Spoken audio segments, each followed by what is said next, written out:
मिला टाइम्स में खुश आमदीद। 2024 का लोकसभा चुनाव जारी है। 2 फेज़ की वोटिंग हो चुकी है और तीसरे फेज़ की वोटिंग 7 मई को होगी। इस बीच बिहार की सियासत में बड़ा भूचाल आ गया है, हंगामा बर्पा हो गया है। आरजेडी और इंडिया गठबंधन की मुश्किलात में इजाफा हो गया है और परेशानी बढ़ाने का ये काम किया है ऑल इंडिया मजलिस इत्तेहादुल मुस्लिमीन ने। दरअसल बिहार में एआईएमआईएम ने पहले ऐलान किया था कि वो 15 सीटों पर अपने उम्मीदवार को उतारेगी, लेकिन देखा यह गया कि मजलिस इत्तेहादुल मुस्लिमीन ने सिर्फ किशनगंज से ही अपने उम्मीदवार का ऐलान किया है। अख्तरुल इमान पूरी मजबूती के साथ चुनाव लड़ रहे थे और किसी और जगह के लिए ऑल इंडिया मजलिस इत्तेहादुल मुस्लिमीन ने अपने उम्मीदवार का ऐलान नहीं किया था। मजलिस के जो वर्कर हैं, जो उनके पार्टी के लीडर हैं, उनमें बहुत ज़्यादा नाराज़गी भी थी कि दूसरी जगहों पर मजलिस ने अपने उम्मीदवार के उतारने का ऐलान नहीं किया और इसकी वजह ये समझी जा रही थी कि इंडिया गठबंधन ने, आरजेडी ने इस मरतबा किशनगंज में एमआईएम को अंदर से सपोर्ट कर दिया है। और ये बात समझे जाने की वजह यह भी थी कि किशनगंज में डॉक्टर जावेद चुनाव लड़ रहे थे कांग्रेस की टिकट पर, लेकिन तेजस्वी यादव ने एक भी वहां रैली नहीं की किशनगंज में। इसी तरह राहुल गांधी ने भी कोई रैली नहीं की, प्रियंका गांधी ने भी किशनगंज में कोई यात्रा नहीं की, ना कोई रोड शो किया, ना कोई रैली की। सिर्फ इमरान प्रताप गढ़ी ने की, जो एक मुसलमानों के कांग्रेस में लीडर माने जाते हैं। तो कांग्रेस के किसी भी सीनियर लीडर ने जब वहाँ कोई रैली नहीं की, खासतौर पर गांधी परिवार के नेता ने, इसी तरह तेजस्वी यादव ने, तो यही समझा गया कि अंदर से समझौता हो गया है आरजेडी में और एमआईएम में कि ये सीट तुम निकाल लो और इसके बदले में तुम किसी और जगह से अपने उम्मीदवार को न उतारो, ताकि हमारा वोट ख़राब ना हो, मुसलमानों का वोट डिवाइड ना हो और आसानी से इंडिया गठबंधन ज़्यादा से ज़्यादा बिहार में सीटें जीत सके। लेकिन जैसे ही किशनगंज का इलेक्शन फाइनल हो जाता है, 26 तारीख को किशनगंज में वोटिंग हुई दूसरे फेज़ में, उसके 2-3 दिन बाद ही मजलिस इत्तेहादुल मुस्लिमीन बिहार के सदर अख्तरुल इमान ने, यूथ के लीडर हैं आदिल हसन आज़ाद वो, और वहाँ आफ्ताब आलम साहब सेक्रेटरी जनरल बिहार में, इन सब ने एक प्रेस कॉन्फ्रेंस की और प्रेस कॉन्फ्रेंस करके कहा कि मजलिस इत्तेहादुल मुस्लिमीन बिहार में 9 लोकसभा की सीटों पर उम्मीदवार उतारेगी। जहाँ जहाँ अभी टाइम बाकी है, जहाँ नॉमिनेशन फाइल किया जा सकता है, उन सब जगहों पर मजलिस इत्तेहादुल मुस्लिमीन अपना उम्मीदवार उतारेगी, मजबूती से चुनाव लड़ेगी। और इसकी वजह इन लोगों ने ये बयान की कि आरजेडी ने, इंडिया गठबंधन ने मुसलमानों को आबादी के एतबार से टिकट नहीं दिया है। आरजेडी ने सिर्फ 2 मुसलमानों को टिकट दिया है, इसके अलावा कांग्रेस ने भी सिर्फ 2 मुसलमानों को टिकट दिया है। दूसरी तरफ आरजेडी ने 14% वोट वाले यादव समाज को 10 टिकट दिया है और 18% वाले मुस्लिम समाज को सिर्फ 2 टिकट दिया है।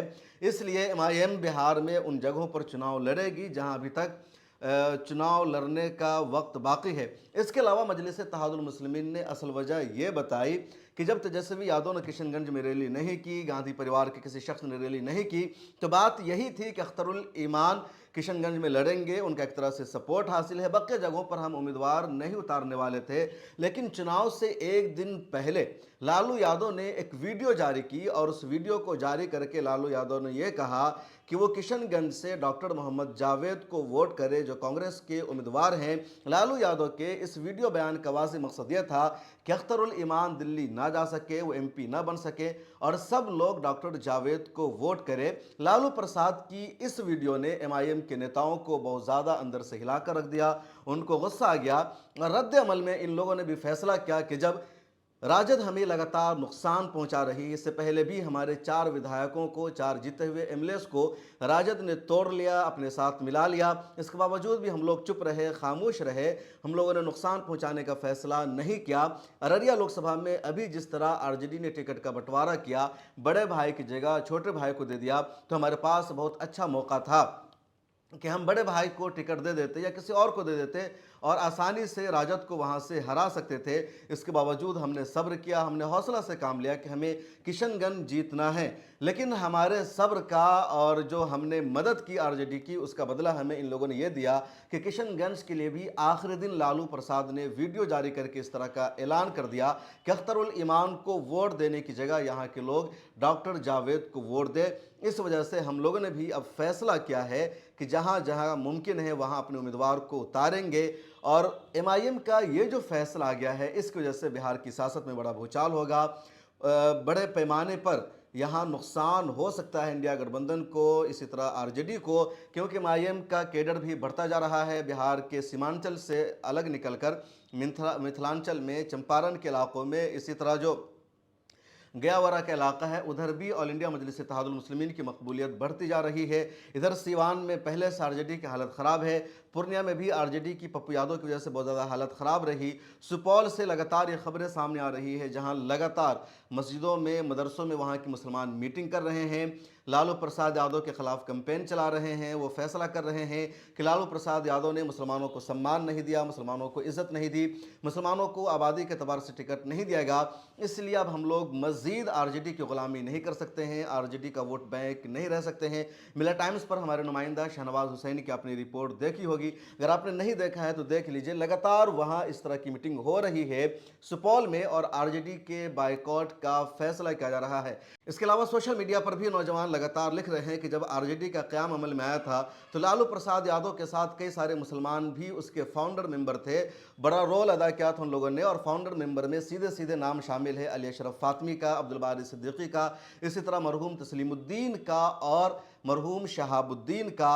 लेकिन आज इनमें से कई की फैमिली ऐसी है, कई के बच्चे ऐसे हैं जो टिकट के लिए दर दर की ठोकरें खा रहे हैं, उनके लोगों को इज्जत नहीं दी जा रही है। ख़ासतौर पर शहाबुद्दीन के बारे में कहा जाता है कि उनका बड़ा किरदार था आरजेडी को खड़ा करने में, मजबूत बनाने में, लेकिन शहाबुद्दीन की फैमिली को आरजेडी ने आज अलग कर दिया है, उनको टिकट तक नहीं दिया गया और आज़ाद उम्मीदवार के तौर पर शहाबुद्दीन की अहलिया हिना शहाब सिवान में चुनाव लड़ रही है। इसी तरह तस्लीमुद्दीन साहब के जो जानशीन थे सियासी सरफराज आलम, उनको टिकट देने के बजाय उनके बेटे को टिकट दिया गया। अली अशरफ साहब को पहले पार्टी से निकाल दिया गया था, इस मरतबा दोबारा उनको दिया गया है। अब्दुल बारी सिद्दीकी लगातार लोकसभा का टिकट मांगते रहे लेकिन उनको नहीं दिया गया, उनको एमएलसी बना करके किसी न किसी तरह आरजेडी ने कहा कि उनकी नाराज़गी कम हो जाए। अलमिया यह है कि जिन लोगों ने आरजेडी को खड़ा किया था, आरजेडी को सपोर्ट किया था, उनको आज आरजेडी में उस तरह की जगह नहीं मिल रही है और ये मुखालफत बढ़ती जा रही है। जो नई नस्ल के लोग हैं उनके जहन में बात तो अच्छी तरह महफूज है ही, जो पुराने लोग हैं जो अपने आप को ख़ानदानी आरजेडी का वोटर समझते थे, उनमें भी अब गुस्सा है, बेचैनी है और सुपौल से लगातार इस तरह की तस्वीरें भी सामने आई है। आपका इस बारे में क्या कहना है? ख़ासतौर पर ऑल इंडिया मजलिस इत्तेहादुल मुस्लिमीन ने जो ये कदम उठाया है उसका कितना असर पड़ेगा, ये कदम उठाना चाहिए नहीं उठाना चाहिए, कमेंट सेक्शन में ज़रूर लिखेगा। एमआईएम कहाँ कहाँ अपने उम्मीदवार को ताड़ेगी, अभी तक उसकी लिस्ट सामने नहीं आई है। फिलहाल शिवहर में रंजीत राणा नाम के एक शख्स को ऑल इंडिया मजलिस इत्तेहादुल मुस्लिमीन ने अपना उम्मीदवार बनाया है, उसने चुनाव लड़ना भी शुरू कर दिया है। मजलिस की टीम भी किशनगंज से शिवहर में आकर इसको सपोर्ट कर रही है। दरभंगा से भी एआईएमआईएम ने अपना उम्मीदवार उतारा है। इसके अलावा किन जगहों पर मजलिस के उम्मीदवार सामने आएंगे, तफसील आनी अभी बाकी है। इस वीडियो में इतना ही, कमेंट सेक्शन में अपनी राय ज़रूर लिखिए।